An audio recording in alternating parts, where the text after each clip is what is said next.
So one of the common concerns I work with couples on with marital intimacy is changes with sexual desire and difficulty with intimacy.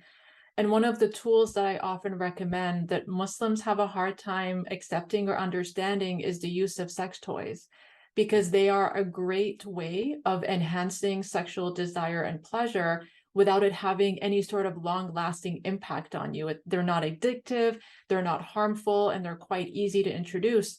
So I'm finding Muslims asking, wait a second, are these devices permissible? It seems like it's outside of what marital intimacy should be.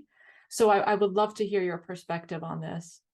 So interestingly enough, I was involved in a very small, non-public sex education program in Egypt through the National Fatwa Office, where I worked for a long time when I was studying there. And this is one of the areas that I was tasked with researching and actually procuring sex toys for muftis to review, etc.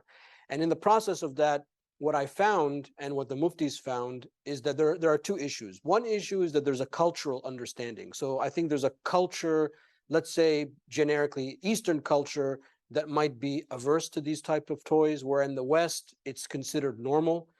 And then that cultural difference leads to what you mentioned, which is some people might think, well, is this even permissible? So the upshot is that it's permissible, of course, between consenting married married couple, as long as they both consent. As you mentioned, they're safe. There are ways to clean them. There are ways to engage with them that are not harmful. That being said, when we say the word sex toys, there's literally a million options. So that's another, maybe a discussion for another time.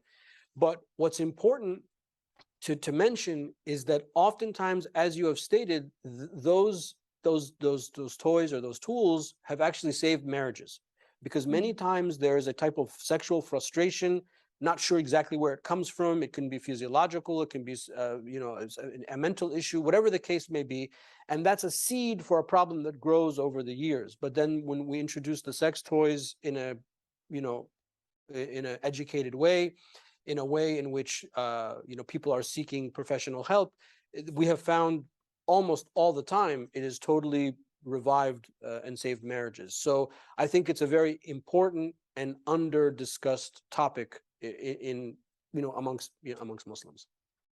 That's such an important point you bring about it literally saving marriages, because sometimes when I'm working with a couple, the challenges in intimacy are quite deep and it might require long-lasting effort on both spouses.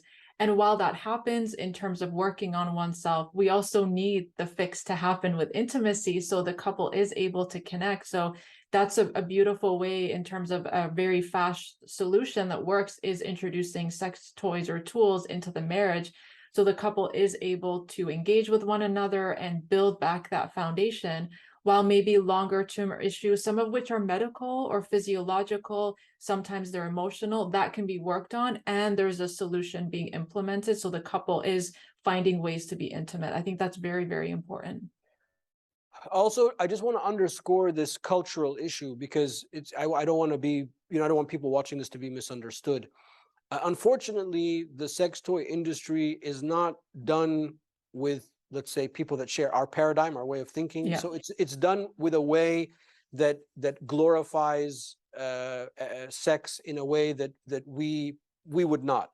And in that space, I guess the best word is that I've been to a lot of sketchy places to try to understand this. So I want to underscore the cultural aspect, is that we have found that different type of toys, different, whether they be vibrators, dildos, whatever, the case, and we don't need to get more graphic than that. There are differences in how people in different Muslim cultural backgrounds accept those different type of tools. So if people like yourself that are in this practice, or myself, or people that are, people seek us out, seek our advice out specifically on this issue, it's important to also understand the cultural background so that you can match the right tool or the right toy to the right cultural background, in addition to educating people that this is Islamically permissible and can save marriages. So that's an important aspect I want to also share. Absolutely. I couldn't agree more. The cultural nuances, the sensitivity around respecting our tradition when we're working in this realm and suggesting this as a resource, and then being able to educate Muslims is really important. I agree.